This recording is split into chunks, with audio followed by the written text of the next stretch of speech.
سوال نمبر 1، کیا آپ جانتے ہیں کہ دین کو جھٹلانے والے کی پہچان کیا ہے؟ کیا وہ نماز نہیں پڑھتا؟ نہیں، اللہ نے ایک اور نشانی بتائی ہے۔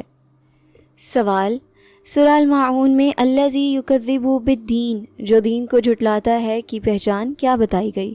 اے، وہ نماز نہیں پڑھتا۔ بی، وہ یتیم کو دھکے دیتا ہے اور مسکین کو کھانا نہیں کھلاتا۔ سی، وہ روزہ نہیں رکھتا۔ ڈی، وہ حج نہیں کرتا۔ درست جواب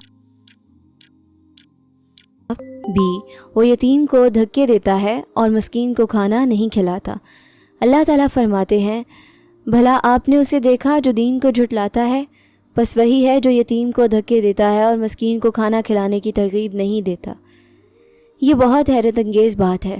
اللہ نے دین جھٹلانے والے کی پہچان نماز نہ پڑھنا نہیں بتائی، بلکہ یتیم کو دھکے دینا بتائی، یعنی عقیدہ رویے سے پہچانا جاتا ہے۔ آپ کا یتیموں، مسکینوں، کمزوروں کے ساتھ سلوک بتاتا ہے کہ آپ واقعی اللہ پر ایمان رکھتے ہیں یا نہیں۔ امام راضی رحمۃ اللہ علیہ فرماتے ہیں، یہاں دین سے مراد جزا و سزا ہے۔ جسے آخرت کا ڈر نہ ہو وہی یتیم پر ظلم کرتا ہے۔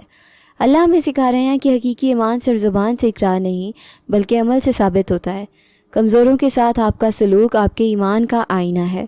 اپنے ارد گرد کے کمزوروں، یتیموں، مسکینوں کا خیال رکھیں، ان کے ساتھ اچھا سلوک کریں۔ آج سے کسی ایک کمزور شخص کی مدد کا عہد کریں، دعا کریں، اے اللہ مجھے کمزوروں کا مددگار بنا۔ روزانہ قرآن سیکھنا جنت کا راستہ آسان کرتا ہے۔ اس خوبصورت سفر میں شامل ہونے اور اپنی آخرت سنوارنے کے لیے ابھی سبسکرائب کا بٹن دبا دیں۔